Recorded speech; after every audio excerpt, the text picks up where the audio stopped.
The headline detonated before sunrise, and Evan's name burned like kindling across every feed. Evan said, "Tell me this is a prank." His phone vibrated so hard it rattled the coffee cup. The bookstore manager killed the mic as cameras rose like bayonets. A hashtag marched across screens, tidy and merciless. Mara said, "So unfortunate," in a clip that looped without blinking. Evan stared at the poster with his smiling face, and felt the smile turn on him. Noah said, "Do not answer anything," while the crowd smelled panic and leaned in. A blogger shouted a question shaped like a verdict. Clara tapped a message into a group chat and kept her halo polished. Lena's text arrived as 3 dots and then a blank exit. Evan said, "I did not steal a line," but his voice sounded rented and late. The lights went hotter, the room went smaller, and the rumor grew teeth. Outside, sirens pecked at the morning, and the door seemed too far to reach. The clerk locked the till, as if truth came in change. Someone laughed, and it felt like a closing credit. The clips multiplied like rabbits, and by breakfast the story had a script. Evan said, "They are quoting each other, quoting me," and the echo made him dizzy. Comment sections hissed like steam vents under old streets. A morning show panel traded smirks, then pity, then knives wrapped as questions. Mara said, "We must hold our field to high standards," and the word we felt like a lock clicking. Brands issued statements with the warmth of receipts. Noah said, "We ride this out," but his eyes were tired maps. Clara forwarded an email thread, then another, then a rumor dressed as proof. Lena did not answer calls, and silence rang for minutes. Evan scrolled until his thumb numbed and the room shrank to a screen. He replayed a line he wrote at midnight and found it on a stranger's account. The hashtag climbed a list he never wanted to top. He closed his eyes and the numbers kept moving. The notifications formed a drum line, and every beat struck the same bruise. Evan said, "If I stop answering, do I exist?" And the phone buzzed in reply. A bot demanded apology in 7 formats. A stranger mapped his address with a cheer emoji. Noah said, "Log out for an hour," but an hour felt like exile. A forum stitched old interviews into a scarecrow and called it him. Mara said integrity is non-negotiable, and the clip wore a crown of hearts. Clara sent a calendar invite to discuss crisis optics. Lena wrote, "Call me when it calms," and the words curled at the edges. Evan tried to eat, but the toast tasted like paper brochures. He opened his manuscript and saw fingerprints he did not leave. He typed a defense and watched the cursor blink like a metronome of doubt. Outside, the city carried on, but it sounded like applause for the wrong show. The thread that started it wore Mara's cadence like perfume, tasteful and lasting. Evan said she would not do this, and the lie tasted metallic. An account posted side by side screenshots with arrows that made guilt look geometric. "Noah said the timestamps are off." But the crowd enjoyed the shape more than the clock. Clara said, "We cannot accuse without proof," and left the word proof on red. Podcast replayed an anecdote Mara once told about loyalty. Evan remembered a dinner where she toasted him with eyes that never blinked. The bookstore released a statement that balanced on a wire and leaned away. Lena's silence spread like frost on a windshield. A colleague liked the accusation and added a heart which felt like a brand. Evan said, "I have drafts older than those posts, and no one asked to see them." The city turned its collar up, and he did the same. When the store closed, Evan lingered at the threshold, like a rumor that refused to leave. Evan said, "I can fix this," and the door chimed a small, unbelieving note. Rain braided the streetlights into ropes. Noah said, "Home now," and his voice carried him a few steps. A bus ad flashed the headline, and the windows reflected him twice. Mara said, "We uplift by expecting better," and the clip glittered on someone's screen. Clara waved from across the sidewalk, then turned away as a camera swung near. Lena's voicemail arrived, careful and distant, and ended before comfort could begin. Evan touched the spine of his book in the window, and it felt like a stranger's coat. He imagined erasing the day with a finger swipe. He failed and kept walking. Behind him, the poster curled tighter, as if it wanted out too. Evan once stood on the rooftop of a hotel in Midtown, champagne fizzing like applause in his hand. He said, "This is only the beginning," and the city shimmered like an open novel. Lena laughed and said, "You always chase stars." That night he believed the sky had left him a key. He wore new shoes, but they felt like wings. Mara clinked her glass against his and said, "You deserve this," her eyes steady, her smile sharpened. He remembered her leaning in, whispering about loyalty as though it was currency.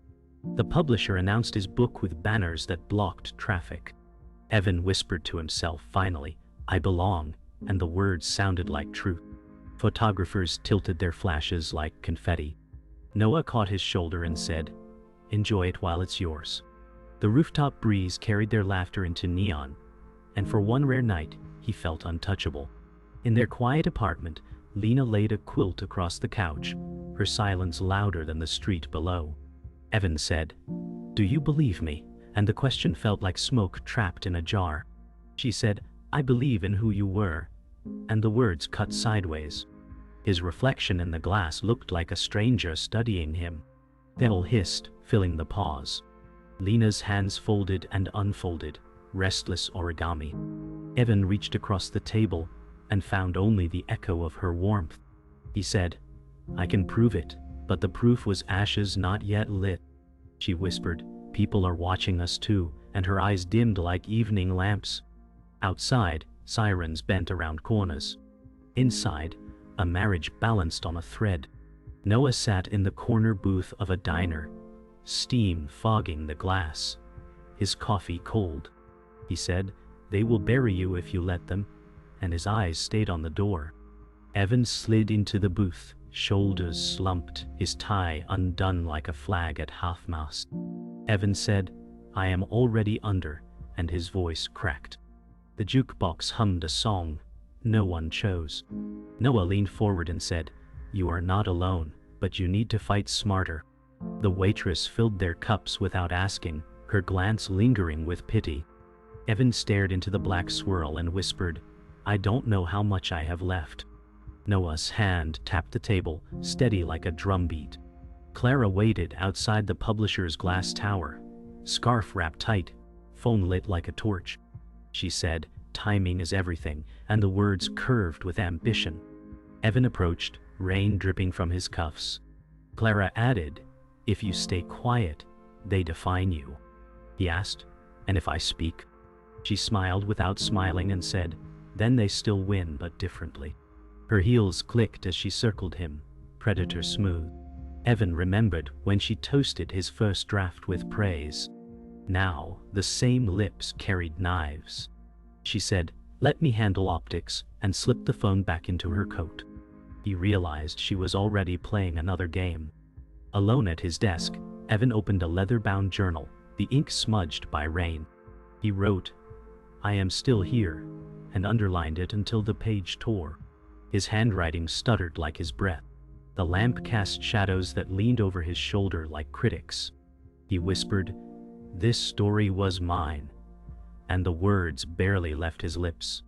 His phone buzzed again, but he flipped it face down. The silence pressed heavier than the noise. He sketched fragments of sentences, broken and raw, each line a protest against erasure.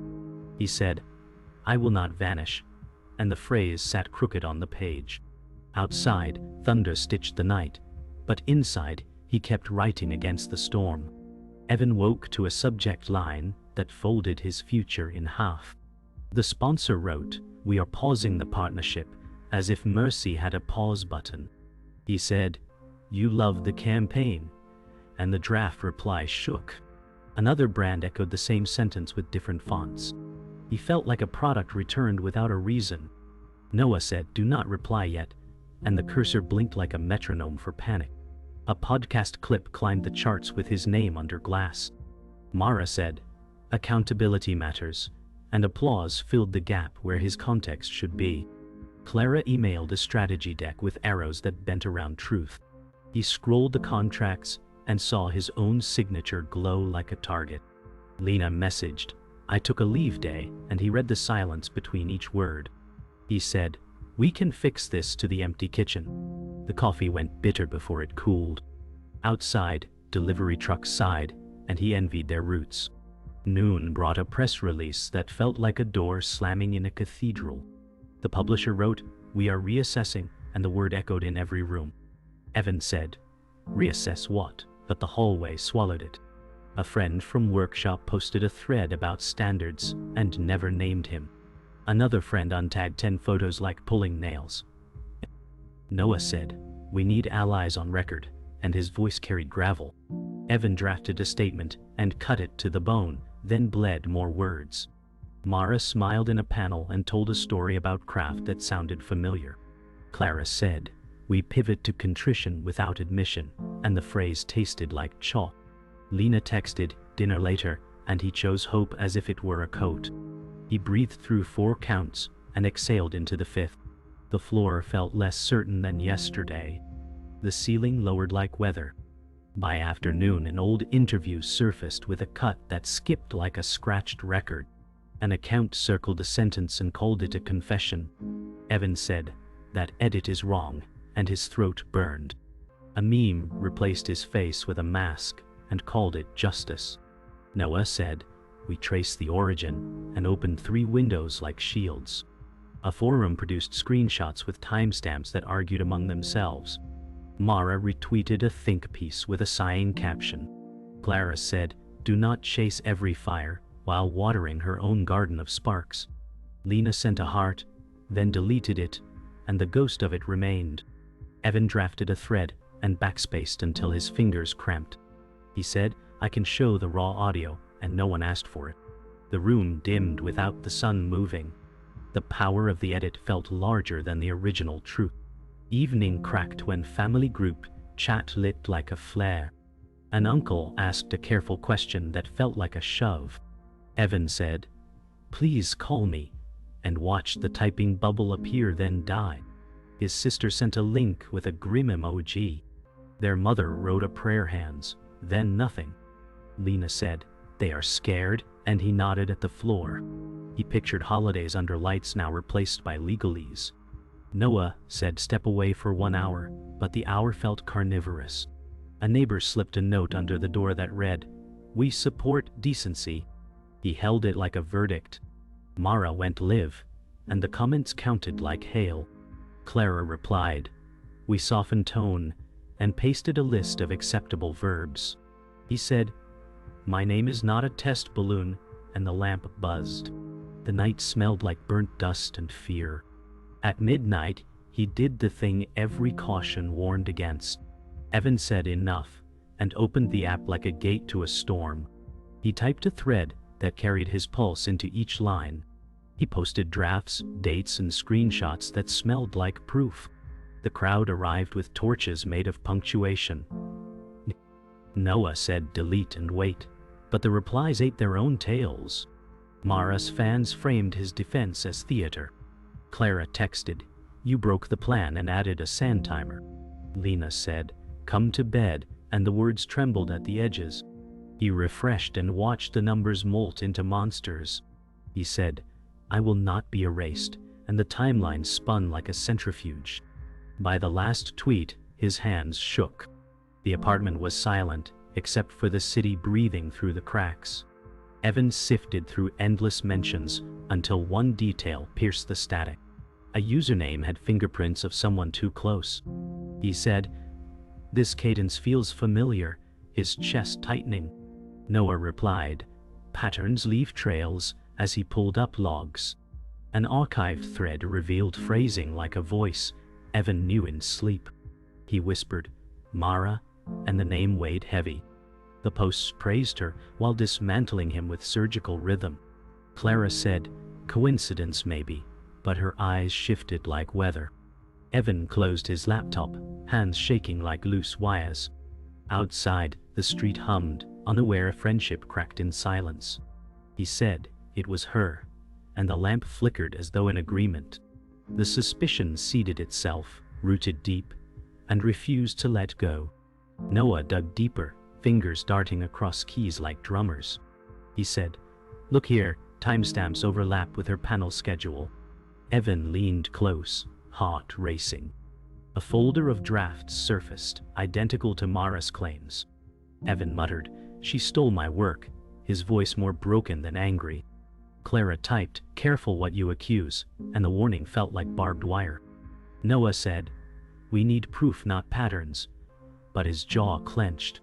Evan scrolled screenshots until his vision blurred into static. He said, "It was always her shadow," and his shoulders slumped. Outside, dawn painted gray streaks across the blinds. In that fragile light, betrayal glowed clearer than any rumor. Jordan knocked gently on the door, rain dripping from his coat. Evan blinked in surprise. Jordan said, "I saw something months back," his tone hesitant. He unfolded a note with usernames, linking to Mara. Evan's throat tightened, "Why now?" and his voice cracked. Jordan sighed, "Because silence became complicity." The words filled the room like smoke. Noah said, "This is bigger than we guessed," while scanning the evidence. Evan stared at the sheet, his mind unraveling every memory with Mara. Jordan shifted uncomfortably, guilt heavy in his posture. Evan whispered, "She was always the knife," and the room sank into a heavier silence. Evan remembered a dinner once bathed in candlelight. Mara toasted him, saying, "To loyalty," her smile like polished steel. The memory now roared with irony. He whispered, "She rehearsed betrayal even then." Noah said, "This was never rivalry. This was war." Evan replayed her panel clips, every gesture carved with precision. Clara texted, "Stay silent until we draft a counter." But the advice rang hollow. Lena entered the room, eyes down, asking, "Was she ever your friend?" her voice sharp. Evan said, "She was the sister I never had," and then fell into silence. The weight of her betrayal spread through the air like a storm front. Proof stacked like bricks until the wall of truth was undeniable. Evan said, "She built my fall with my own words," and the admission stung. Noah clenched his fists, whispering, "We expose her." Jordan said, "The world will not believe unless timing is perfect." Clara typed, "Leaks can backfire," her words detached. Lena said, "Then what is left?" her tone heavy with despair. Evan stared at the screen showing side-by-side drafts, every line of his blood stolen. He whispered, "She betrayed me to climb," the syllables slow and final.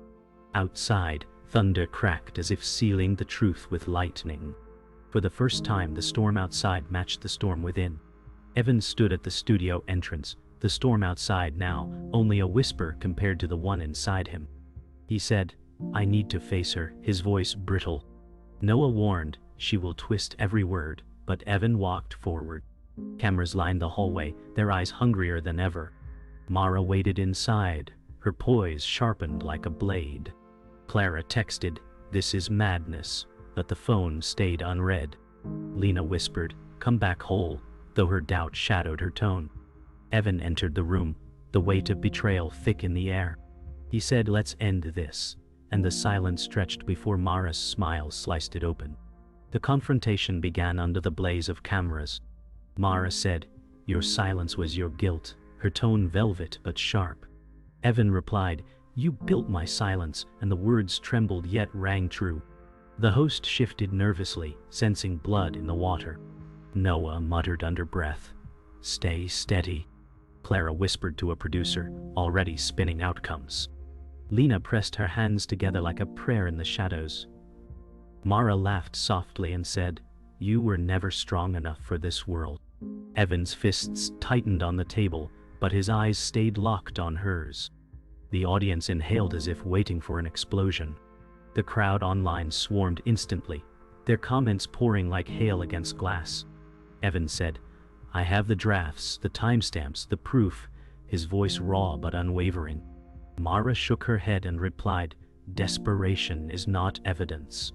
The host tried to cut in, but the tension roared louder. Noah shouted from offset, "Show them now," his voice a demand. Evan reached into his folder, papers trembling. Clara hissed, too soon, knowing the narrative would ignite. Lena's eyes widened, torn between pride and fear. Evan slammed the papers on the table, his voice breaking. "These are mine." The room froze as truth and theater collided. The escalation shattered into chaos. Mara shouted, "You fabricated these," but her voice cracked at the edges. Evan roared, "You stole everything," the microphone rattling with force. The host's pleas drowned beneath the storm. Noah surged forward. Security hesitated. Clara said, "Stop this now," her eyes darting for escape. Lena wept silently, hands trembling in her lap. Mara lunged for the papers, her mask slipping in real time. Evan said, "The world deserves to see the thief behind the mask," his voice sharp as glass. The studio lights flickered, and the audience gasped in waves. The collapse had reached its breaking note. Silence dropped after the eruption like ash after fire. Papers lay scattered like bones across the stage. Evan said, "You cannot erase me," his voice hoarse yet defiant. Mara froze, her smile gone, mask fractured beyond repair. Noah's hand landed heavy on Evan's shoulder, steady and grounding. Clara whispered to herself, "It's over," though her eyes betrayed doubt. Lena reached for Evan's hand from the audience, trembling with fear and love. The cameras lingered, feeding on every raw second. Evan stared into the lens and said, "Let them judge me for the truth." The studio seemed to hold its breath as the world watched. The fallout arrived in waves that refused to stop.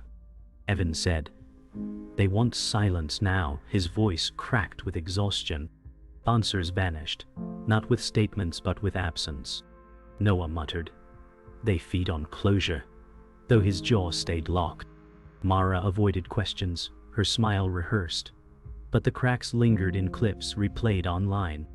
Clara told reporters, "This is behind us," her tone cold as a ledger. Lena whispered, "Is it really over?" And the doubt tightened her chest. Evan stared at headlines, some cruel, some cautious, all carrying his name like a scar. He whispered, "I'm still here," but the echo returned smaller. The world's attention shifted like a tide, but the salt never left his wounds. Evan walked with Noah down an empty street at dusk, silence between them thick as stone.